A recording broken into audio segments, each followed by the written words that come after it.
Asal muasal diri itu adalah ruh. Saat ruh berada dalam tubuh maka disebut jiwa. Saat ruh keluar masuk disebut napas. Saat ruh mempunyai kehendak disebut hati. Dan saat ruh menginginkan sesuatu disebut nafsu. Saat ruh memiliki sesuatu, saudara ya, disebut ikhtiar. Saat percaya, ruh itu percaya sesuatu disebut iman. Dan saat ruh berbuat sesuatu disebut akal. Adapun pohon akal disebut ilmu.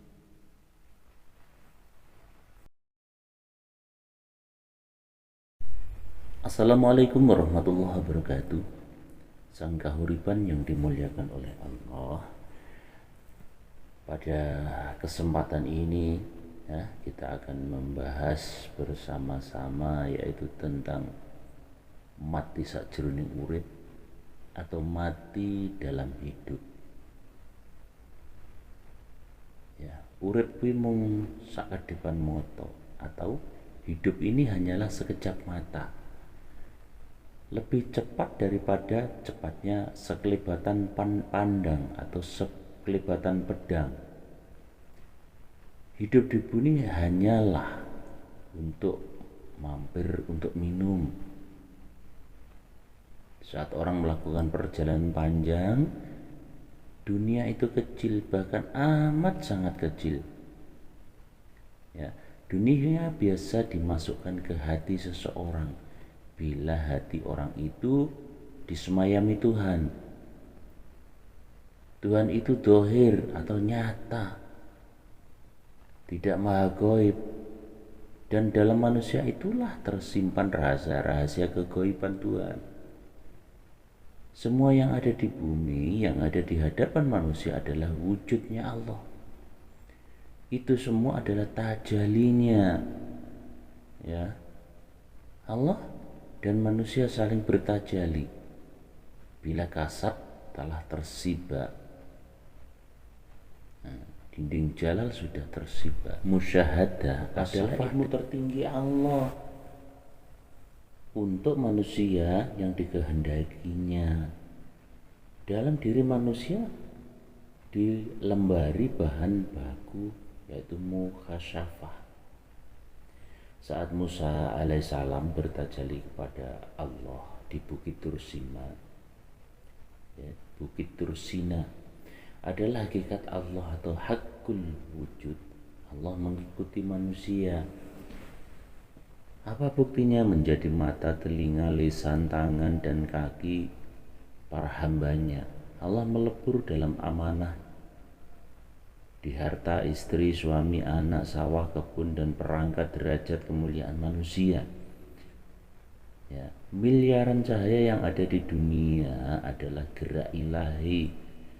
Cahaya-cahaya itu adalah yang dohir dan jelas serta bisa dinikmati manusia. Tetapi seluruh tetap milik Allah, seperti rezeki, jodoh, dan kemuliaan seorang adalah garis-garisnya. Manusia berada dalam maksimalitas ikhtiar dan keputusan terakhir tetap ada di hakim langit. Maksudnya akan langitnya Allah saja, atas keputusan Allah. Maksudnya langit di sini apa? Yang tertinggi, ya Allah saja. Adam bertajali di arasi, Nuh alaihissalam di perahu, Isa alaihissalam bertajali di rahim Maryam, Yunus alaihissalam di penjara, dan Rasulullah shallallahu alaihi wasallam di Gua Hira bertajalinya atau bertemunya. Adalah hakikat bahwa Allah ternyata berada ya, di mana-mana. Luasnya dunia tak lebih lebar dari rahim Maryam, perahu Nuh, atau luasnya Gua Hira. Dunia itu sempit, saudaraku, asing, kotor, dan kumuh.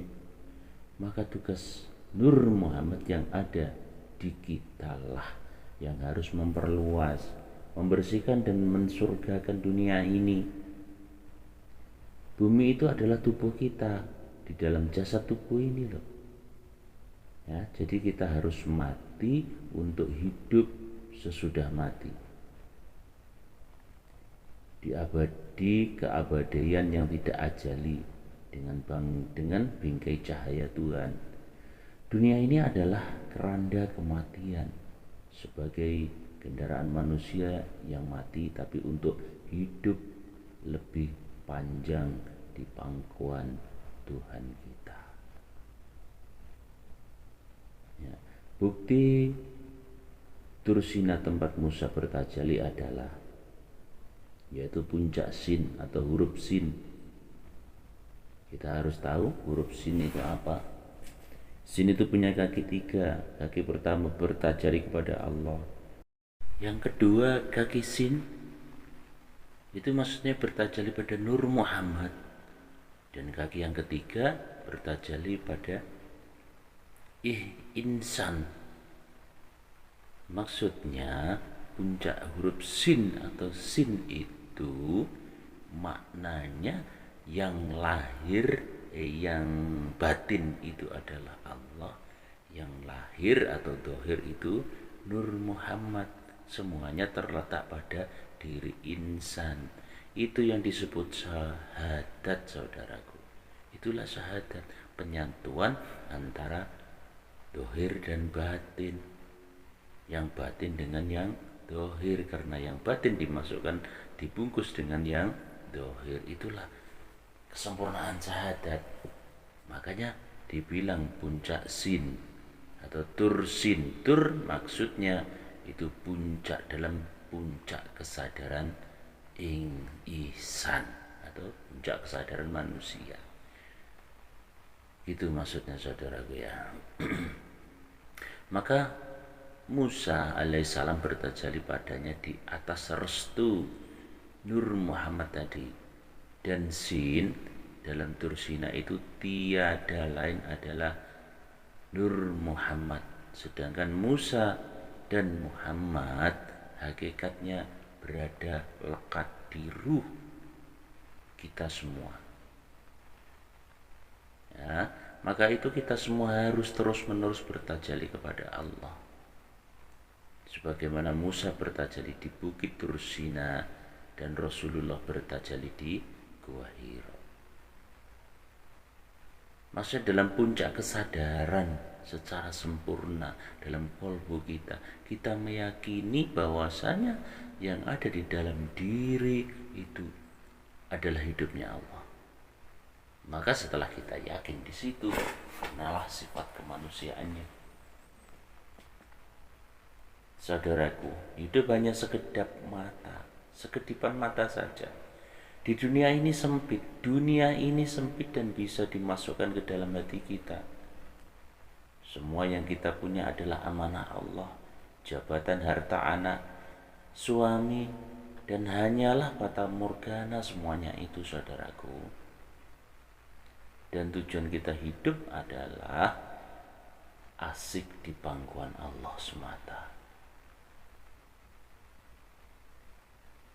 Pandang spiritualitas itulah yang sedang kita lewati. Kita mandi cahaya di danau spiritual. Cahaya ilahi kita balurkan ke seluruh tubuh rohani kita. Kita berenang di samudra berbintang gulintang yang berkelip-kelip membasahi terangnya ruh dan jiwa aura kita. Saudaraku,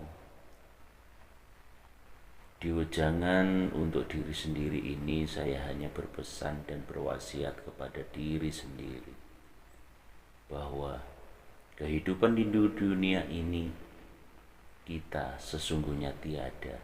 Yang ada dalam hidup kita ini adalah hanyalah asma azam Allah semata. Ya, harta, pangkat, jabatan, gelar, anak, istri, suami, rumah, mewah, kebun, mobil, dan apapun yang kita punya hakikatnya hanyalah pantulan seperkian triliun cahaya Allah.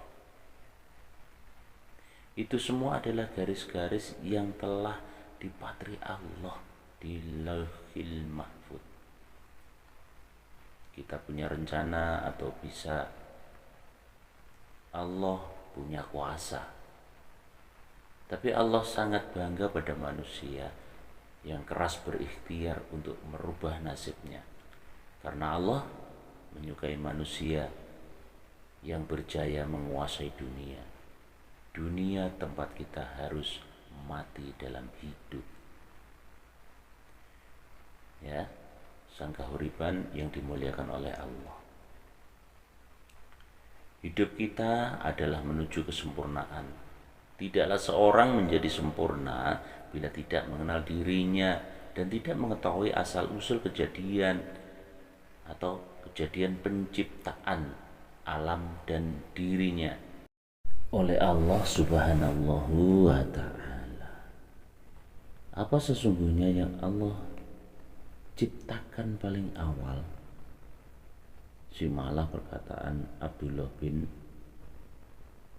Abbas, ya Rasul, apa yang paling awal mula Allah ciptakan? Rasulullah Shallallahu Alaihi Wasallam menjawab, sesungguhnya sebelum Allah menciptakan segala sesuatu, Dia ciptakan nur atau cahaya. Dan roh Nabi adalah yang paling awal dicipta. Maksudnya Nur Muhammad itu yang diciptakan paling awal. Sebagaimana kata Syekh Abdul Wahab Syahroni bahwa Tuhan menjadikan Nur Muhammad dari zatnya yang menjadikan ruh alam semesta dari Nur Muhammad itu.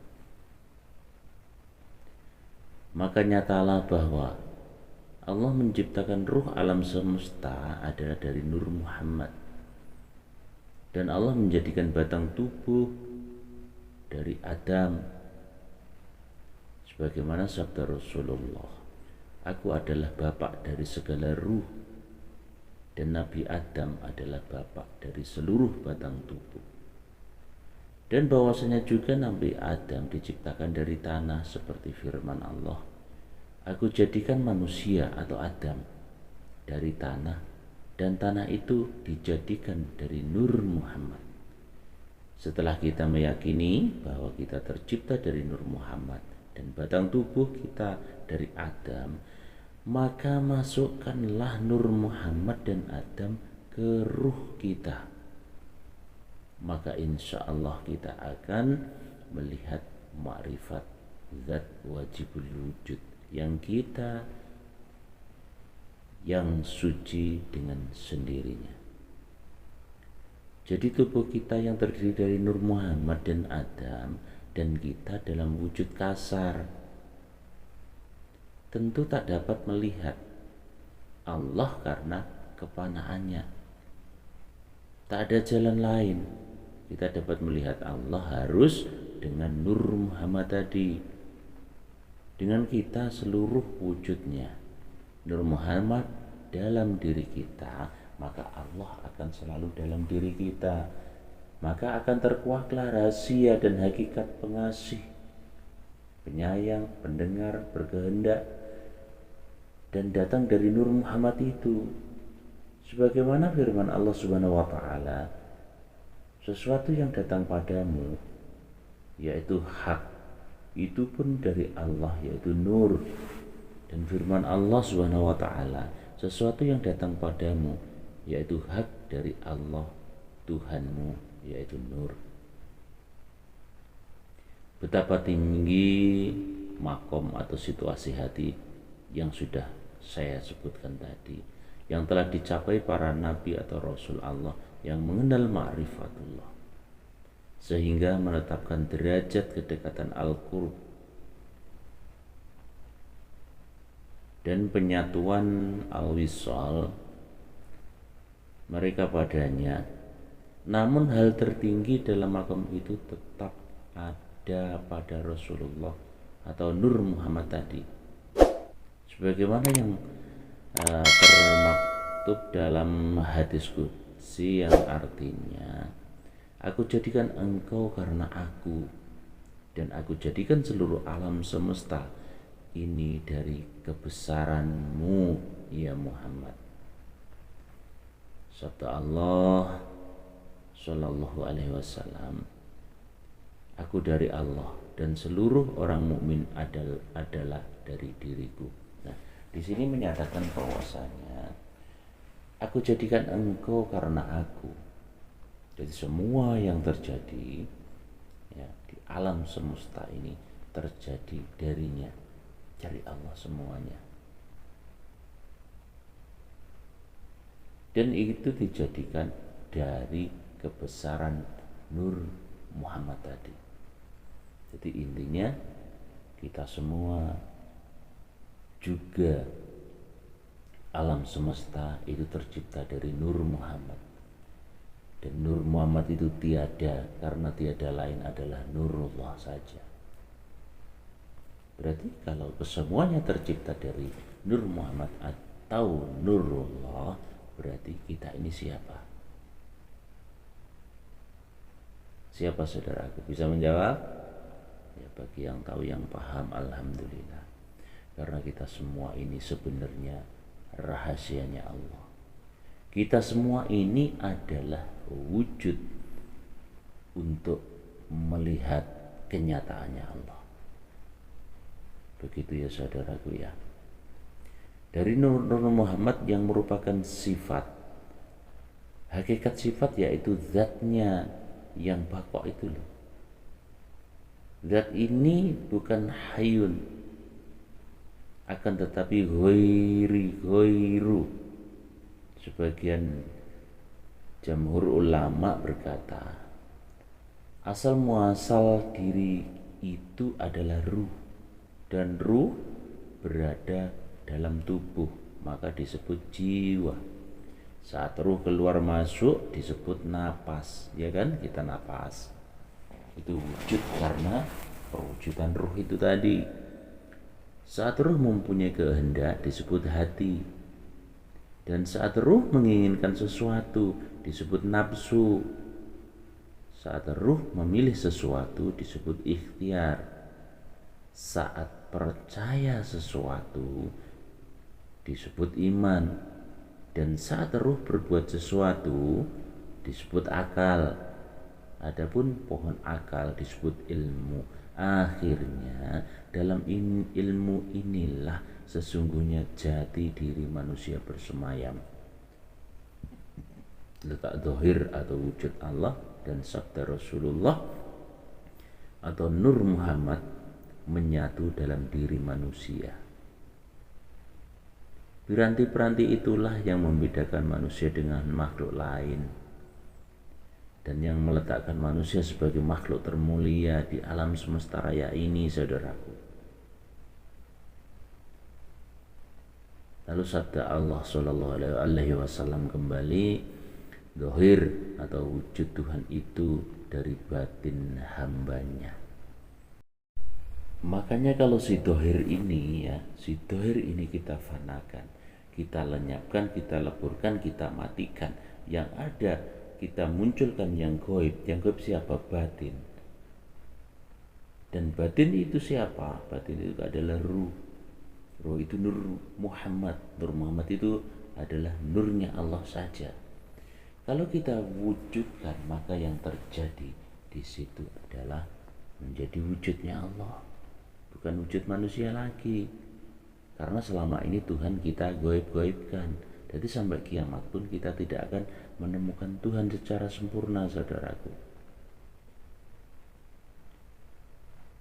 Zahir wujud adanya Allah Subhanahu wa ta'ala sesungguhnya bermula dari batin manusia. Allah mengikuti prasangkaan dan kemauan si batin manusia sendiri.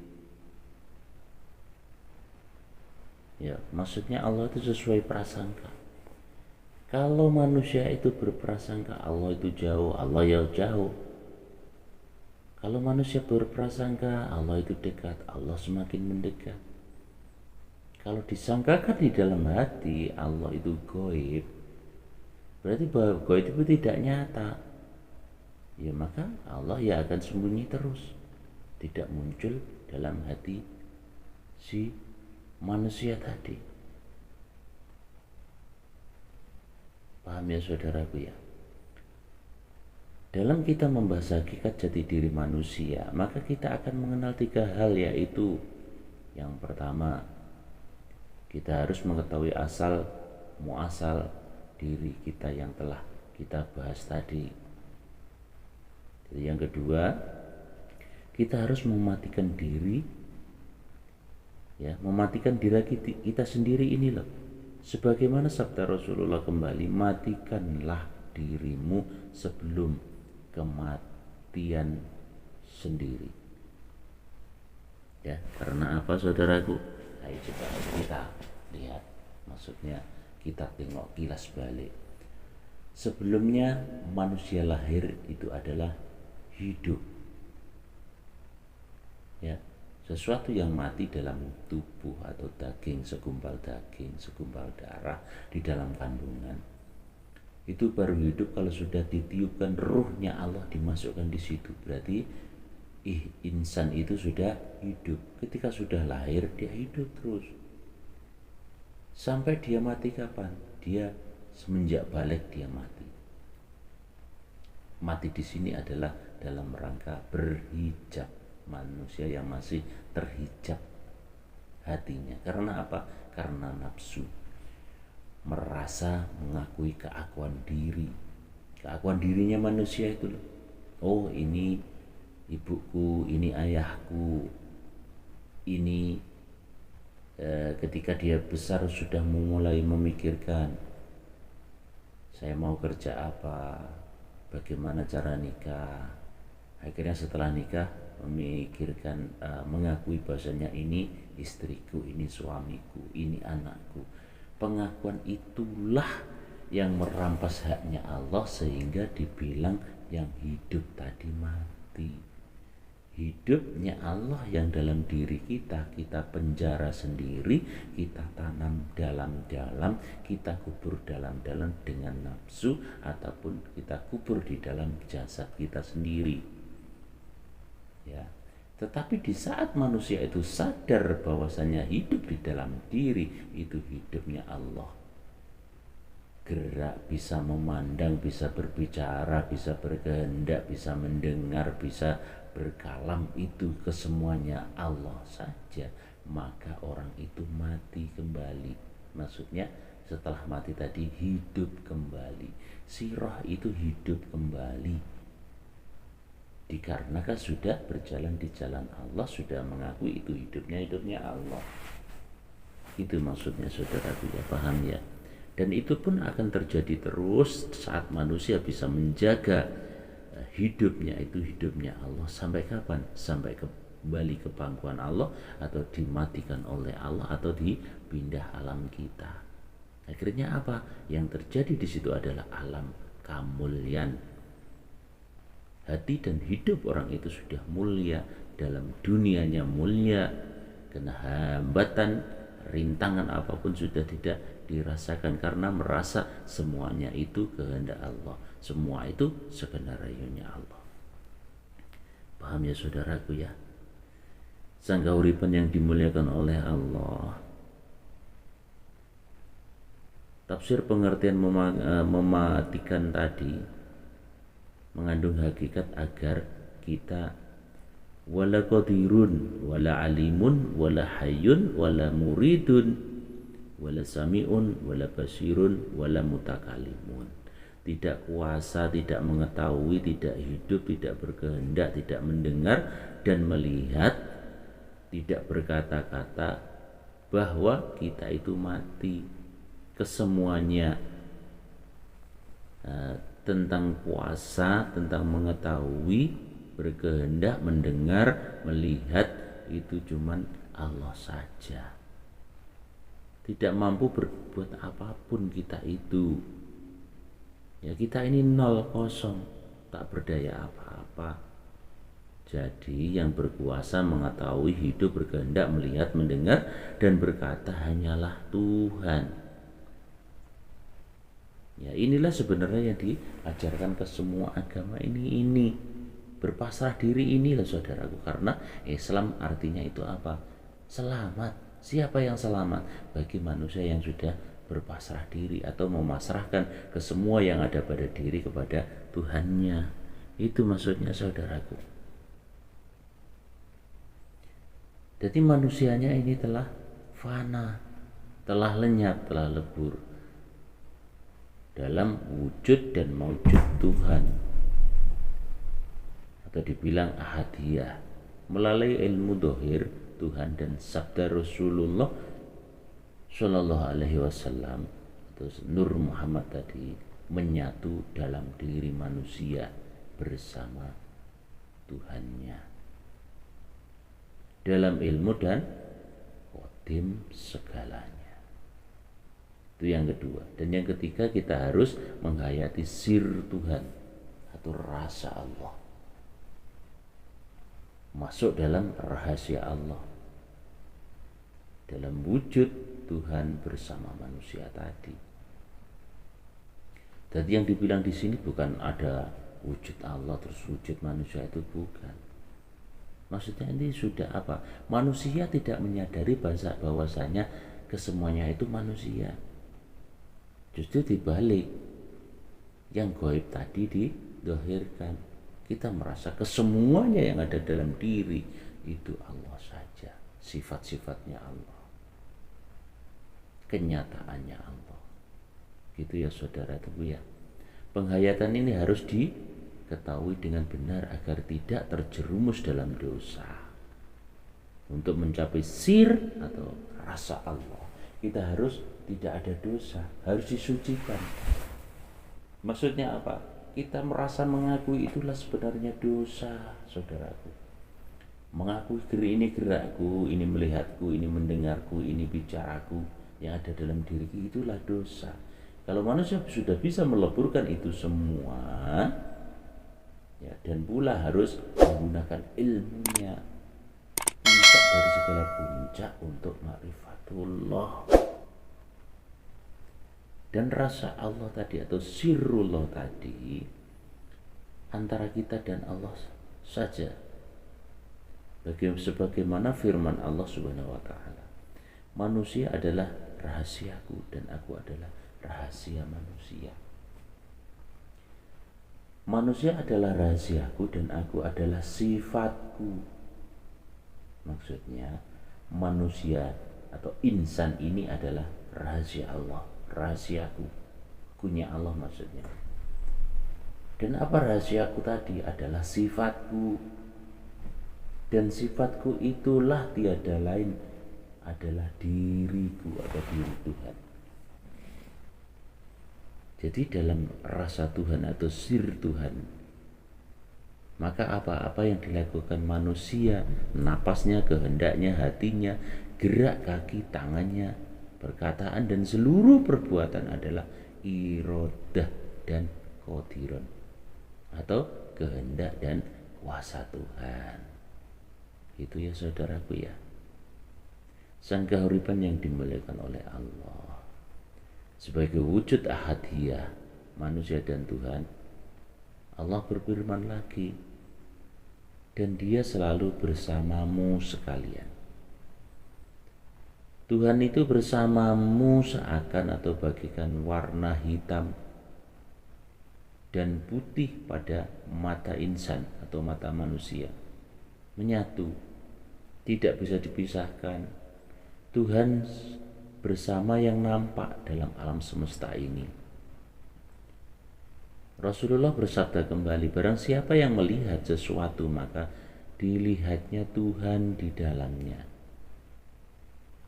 Sayyidina Abu Bakar radhiyallahu an juga berkata, tiada aku melihat sesuatu kecuali aku melihat Tuhan di situ sebelumnya. Itu dari Abu Bakar. Sayyidina Utsman juga berkata, tiada aku melihat sesuatu dan aku melihat Tuhan bersamanya. Dan Sayyidina Ali pun juga begitu, Ali bin Thalib juga.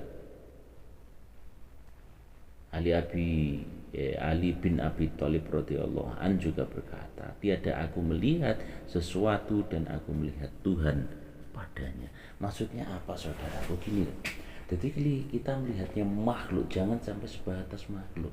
Melihatlah apa yang kita lihat itu di dalamnya, itu sebenarnya ada Allah juga. Gitu maksudnya saudaraku ya. Ya Tuhan selalu ada bersamanya. Inilah pandangan secara makrifat gitu. Karena apa? Sesungguhnya martabat Tuhan atau Allah terdiri atas tiga hal, yaitu ahadiyah, yaitu yakni zat Tuhan. Lalu yang kedua wahdah, yakni sifat Tuhan. Yang ketiga wahdaniyat, yakni af'al Tuhan atau pekerjaan Tuhan, qadim dan ajali. Gitu ya saudaraku ya. Melihatnya apa? Di dalam kesemua makhluk itu tadi kita sudah bisa mampu melihat martabatnya Allah. Di dalamnya ada zat Allah yang meliputi sifat-sifatnya, dan sifat-sifatnya itu menandai dengan af'alnya. Dan adapun masuk ke alam hamba yang dicipta itu ada 4: alam rasul, alam misal, alam ajzam, dan alam insan. Manusia atau Nur Muhammad tadi adalah makhluk Tuhan yang bermartabat di posisi wahadiyah. Di posisi wahadiyah ini apa? Zat Tuhan, yakni berada pada af'alnya, af'al Tuhan yang qadim azali. Dan nama Muhammad adalah sesuatu, Nur Muhammad tadi adalah sesuatu yang suci dengan sendirinya karena afal Allah. Gitu ya saudaraku ya. Sekilas penjelasan dari saya, bahwasanya kita harus mulai masuk, dan ini sebenarnya manusia itu diwajibkan ma'rifat kepada Allahnya secara sempurna. Sangga uripan yang dimuliakan oleh Allah, sekiranya penjelasan saya cukup sekian, kurang lebihnya mohon maaf lahir dan batin. Ihdinas siratal mustaqim. Wassalamualaikum warahmatullahi wabarakatuh.